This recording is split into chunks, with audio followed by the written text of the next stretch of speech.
İnsanın en çok qəlbinin bağlandığı şeylə bəzən insan sınağa çəkilir. Və ən zəif olduğu yerdə Allah ona nəfsini mübarizə etdirməyi öyrədər. Dünyada ən çox istədiyin şey Allah onu sənə yalnız səmimiyyətinə görə verər. Bununla günahlarını silər, dərəcəni yüksəldər, savablarını artırar. Fatihə surəsi məni öyrətdi ki, Allah bir qulunu imtihana çəkərsə, bu onu sevdiyinə işarədir. Qul səbr edərsə, Allahın seçdiyi bəndədir. Əgər narazı olarsa, özü-özünü məhrum etmiş olur. Fatihə surəsi deyir, məni öyrətdi ki, qəlbin Allaha yönələrsə, ümid heç vaxt sönməz.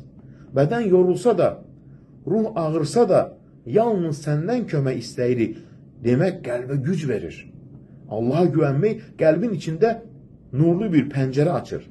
İçəri nur girir, ümid artır, qaranlıq çəkilir, ümidsizlik yox olur.